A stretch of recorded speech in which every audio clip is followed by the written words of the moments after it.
I paid for my brother's wedding long before anyone asked me to. That part always surprises people when they hear it, as if generosity must come with a reason or a hidden motive. But for me, it didn't. At the time, it felt natural, almost obvious. Family was family, and when you had the means to help, you helped. That was the rule I had lived by for most of my adult life. My name is Lena. I'm the older sibling, the reliable one. The one who learned early how to carry weight quietly without asking for applause. By the time my younger brother Daniel announced his engagement, I was already established. A decade into my career, financially comfortable, emotionally stable, and used to being the fallback plan whenever something went wrong in the family. If rent was short, I covered it. If someone lost a job, I bridged the gap. If a bill appeared that no one wanted to claim, it somehow landed in my inbox. So when Daniel called me one evening, voice full of excitement, I already knew what was coming before he said the words. She said yes. I congratulated him. I meant it. Daniel sounded genuinely happy, the way he had when we were kids, and he'd show me a drawing he was proud of. I asked about the proposal, the ring, the date. I listened while he talked himself into breathlessness.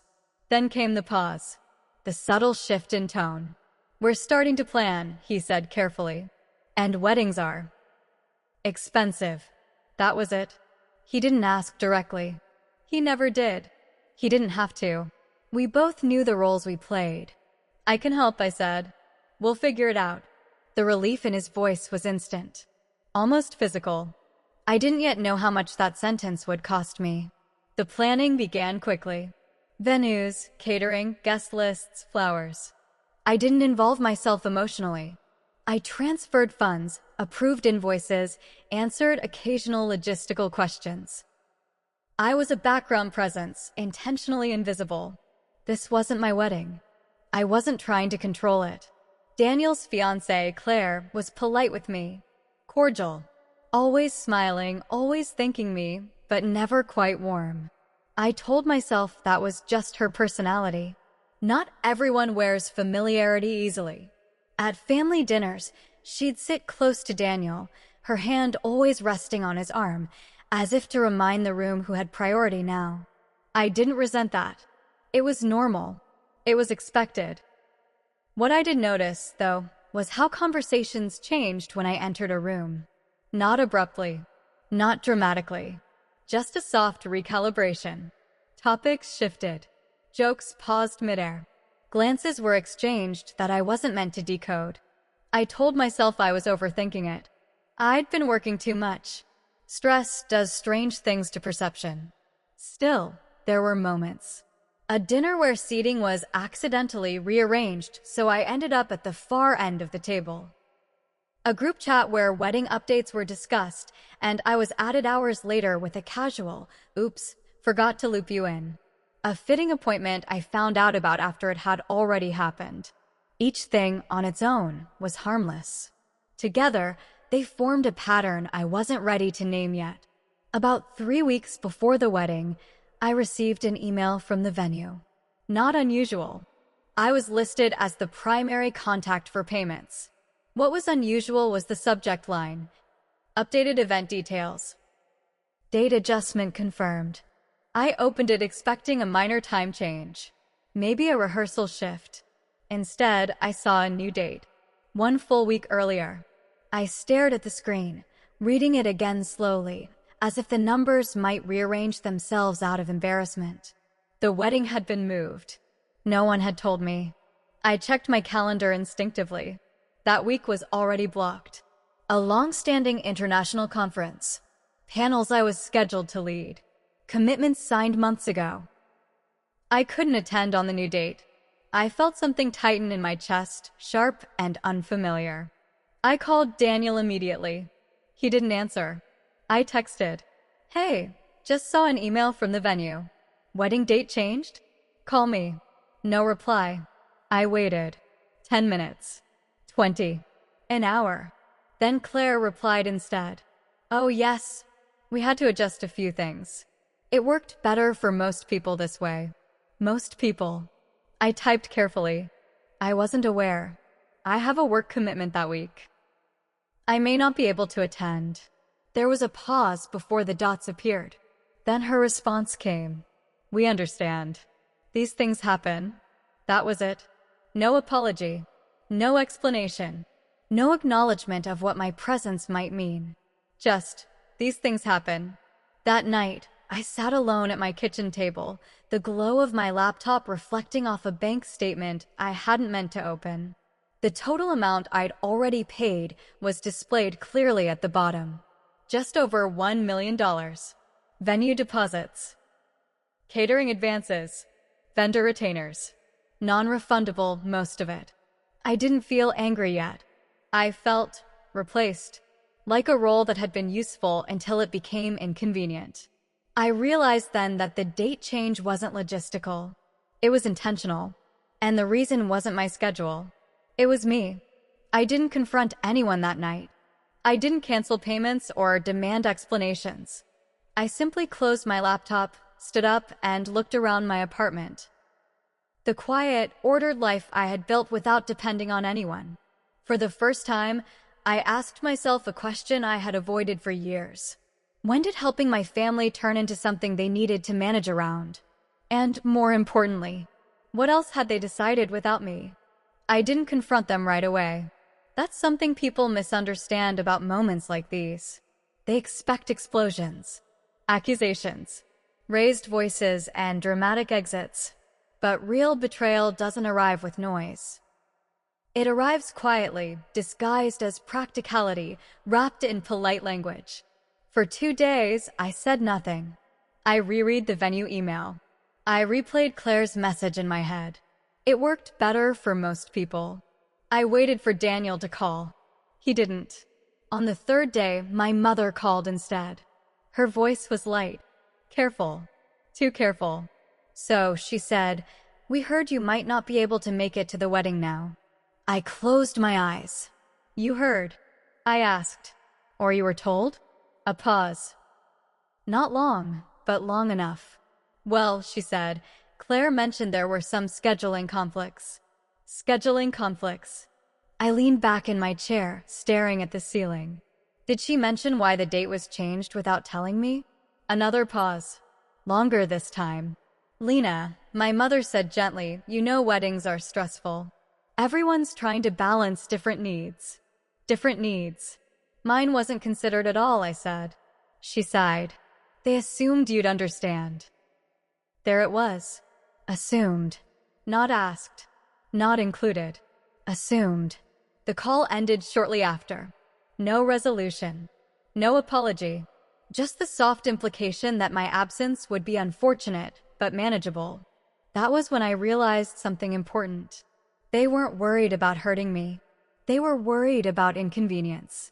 Later that evening, Daniel finally called. His voice sounded tired, defensive, like someone bracing for impact. "Hey," he said. "I heard you're upset."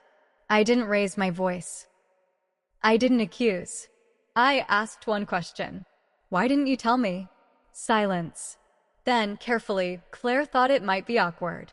That word landed heavier than anything else so far. Awkward, I repeated. "For who?" "For everyone," he said vaguely. I waited. "She feels," he continued, "that your role in the wedding is complicated." Complicated. I had paid for nearly everything. I had stayed out of decisions. I had asked for nothing. "And that makes people uncomfortable?" I asked. He didn't answer directly. "She thinks it might distract from the day." I smiled then. Not because it was funny, but because the truth had finally surfaced. My presence reminded them of something they didn't want visible. My contribution. "What exactly is she uncomfortable with?" I asked. Daniel exhaled slowly. "She says it feels strange having someone who funded the wedding, but isn't really part of the core family dynamic." I let the words sit between us. "Daniel," I said, "I am your family." "I know," he replied quickly. "I know that. But things change when you get married." "No. Things change when people decide you're optional." So the solution, I said evenly, was to move the wedding to a date I couldn't attend. He didn't deny it. She didn't think you'd want to come if it caused tension. I laughed. A short, quiet sound. She decided that for me? She thought it would be easier. Easier. For them. After the call ended, I didn't cry. I didn't feel rage. What I felt was clarity. For years, I had been useful. A resource. A solution. Someone who made life smoother for everyone else. And as long as I stayed quietly in that role, I was welcome. But the moment my presence threatened to remind people of dependence, the moment my existence disrupted the illusion of independence, I became inconvenient. So they edited me out. Not with cruelty, with scheduling. The next morning, I contacted my financial advisor. We reviewed every payment I had made, every contract, every clause. Most deposits were non-refundable, but not all. There were still 2 major payments scheduled for the following week. I paused my hand over the keyboard before canceling them, not because I was unsure, but because I understood the gravity of what I was about to do. This wasn't revenge. This was boundary. I sent one email. Due to a change in event participation, I will not be proceeding with further financial involvement. Please redirect future invoices to the primary hosts. Then I waited. The reaction was immediate. Daniel called first. Panicked.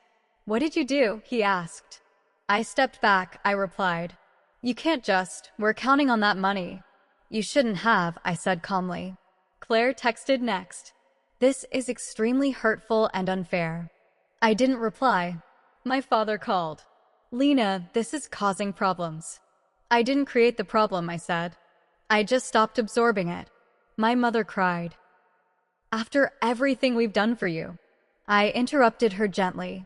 No, I said. After everything I've done for us. That stopped her.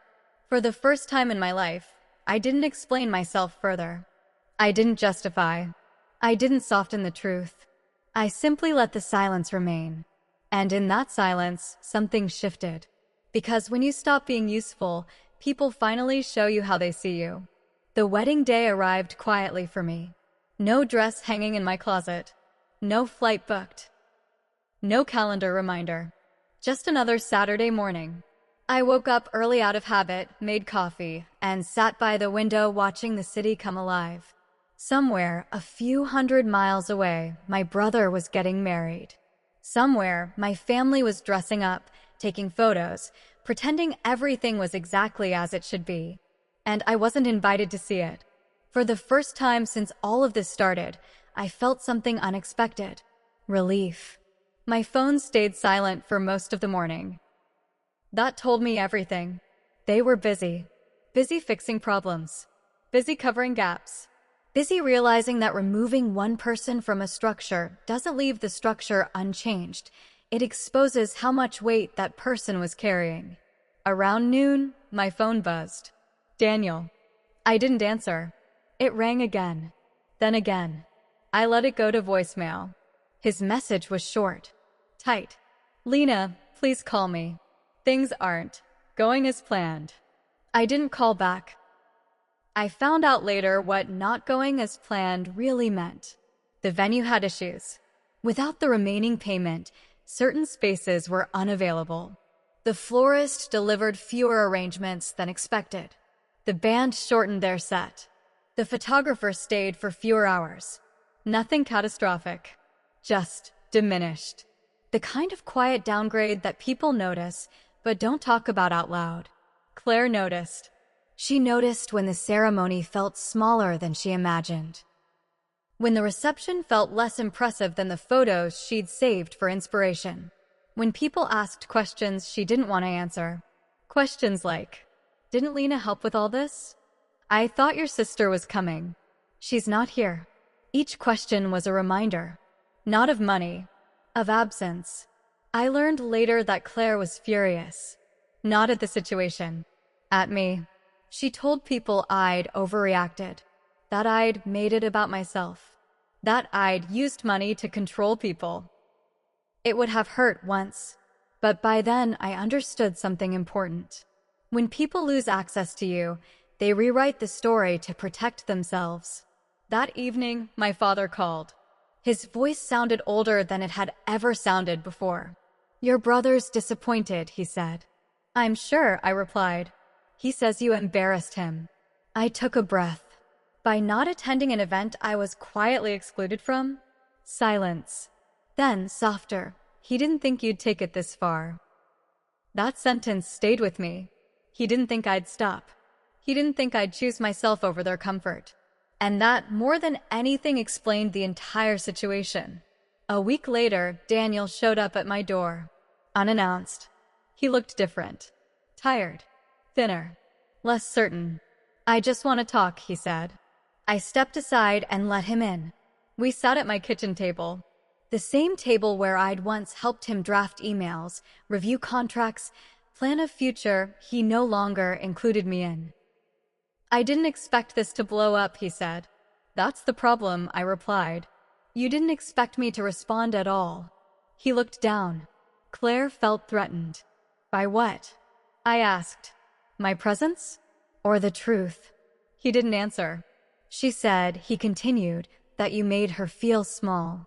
I tilted my head. "By existing?" "By being capable," he said quietly. There it was. Not jealousy of money. Jealousy of autonomy. "I never wanted to compete with her," I said. "I just wanted to belong."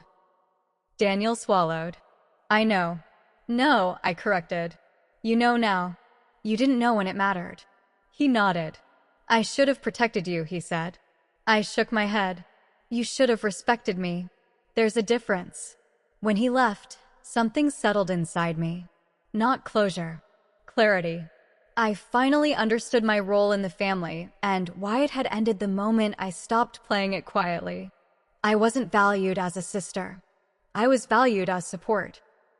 As soon as I stopped being that, they didn't know where to place me. So they removed me. Months passed. Contact faded. Messages grew infrequent. Birthdays came and went. And something surprising happened. My life got lighter. Not easier lighter. I had space. Mental space. Emotional space. Space to make decisions without explaining myself. I traveled.